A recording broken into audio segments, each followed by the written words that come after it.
Haikuwa rahisi sana kipindi cha kwanza. Pengine watu wakadhani ndio maji yameshazidi unga, lakini mmerejea, bila shaka ndio sifa ya timu kubwa kutokana na tamaa mpaka mwisho wa mchezo. Kwanza tunashukuru na asante kwa pongezi zako, lakini pia tunamshukuru Mwenyezi Mungu kwa mchezo mzuri na kupata matokeo mazuri. Moja katika jambo ambalo nimemshukuru sana Mwenyezi Mungu, leo tunakwenda kwenye mechi ya kimataifa CAF Champions League tarehe 22.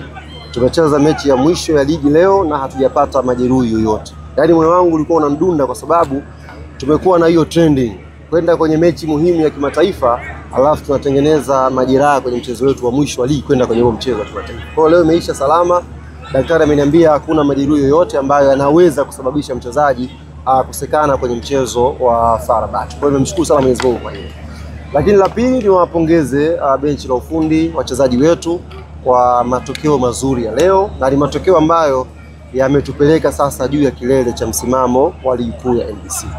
Kwa hiyo maana ya kutushusha pale juu sasa hivi ni lazima uwe umejiandaa vizuri, uwe na ubavu. Kwa hiyo ukitaka kuona Yanga yupo juu, una uwezo wa kumteremsha, unapita mbele. Tumekaa kwenye nafasi ambayo tunastahili na tunaamini ni mwanga sasa wa kwenda kupambana kwenye mechi inayofuatia. Kipindi cha kwanza ni kweli hatukucheza vizuri sana, na hatukucheza vizuri sio kwa sababu tulikuwa na uzembe. Hatukucheza vizuri kwa sababu KMC pia na wao walicheza vizuri first half. Walijaribu kucheza vizuri sana kwenye kujilinda hapa nyuma. Nafasi ya kwanza ambayo tulipata kupitisha mpira wetu kwa Pacome kwenda kwa Maxi tukafunga.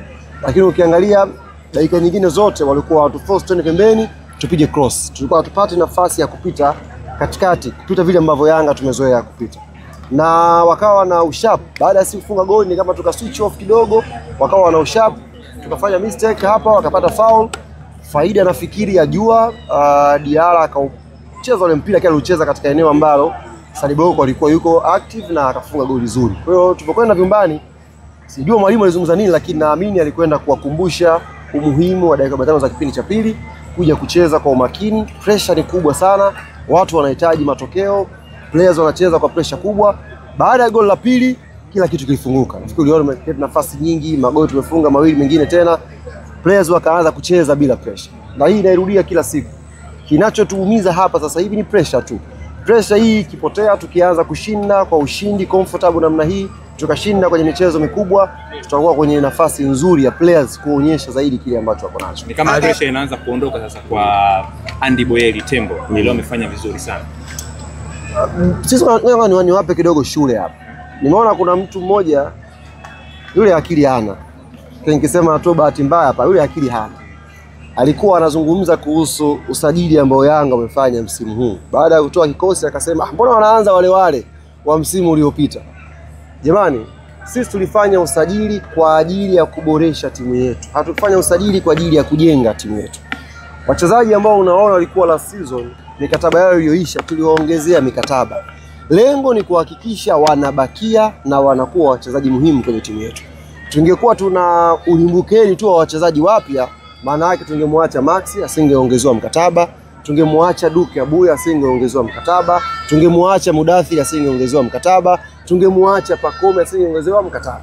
Lakini ukiangalia tumeongezea mkataba wa wachezaji muhimu, maana yake tulikuwa tunakuja kuboresha timu yetu. Hatukumsajili sisi Boyeli ili aje aanze mbele ya Prince Dube.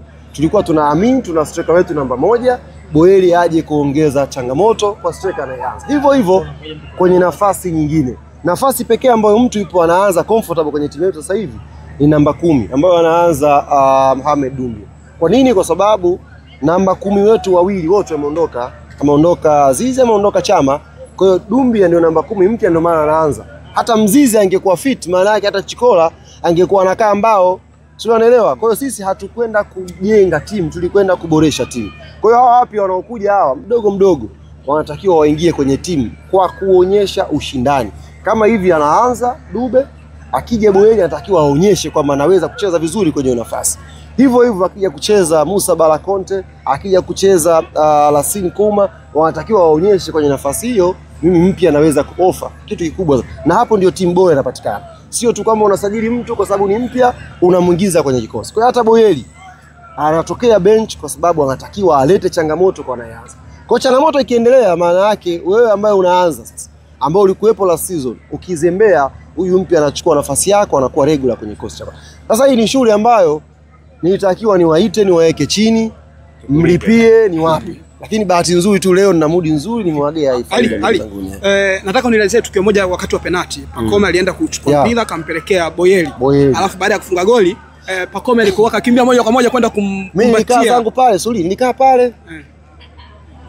Boyeli kasababisha penalty, Pacome akamwambia Shia lete mpira.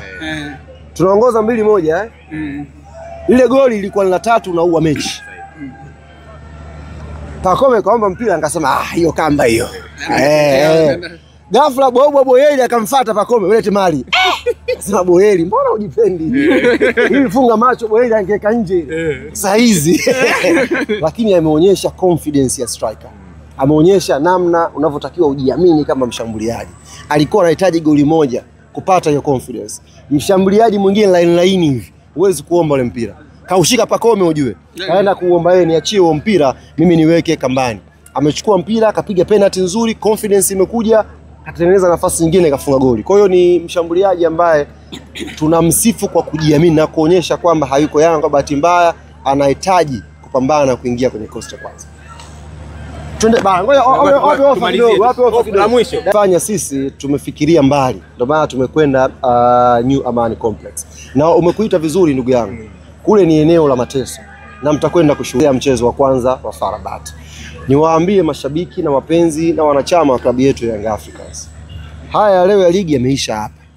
Tuna kibarua kizito kweli tarehe 22. Tupo kwenye kundi gumu, tupo kwenye kundi zito, na sisi kwa sababu ni timu kubwa ndio tumeweka ugumu pia kwenye hilo kundi. Ingekuwa si ni timu mbovu tu, watu wangesema kundi hili kundi mchekea, lakini tumekwenda pale kwa sababu tuna deserve kuwa miongoni mwa story kubwa Afrika. Sasa hii tufanye vizuri. Wale kuna timu ya kucheza mpira? Timu gani? KMC watu. Wadogo wana test taa. Nataka kutest taa.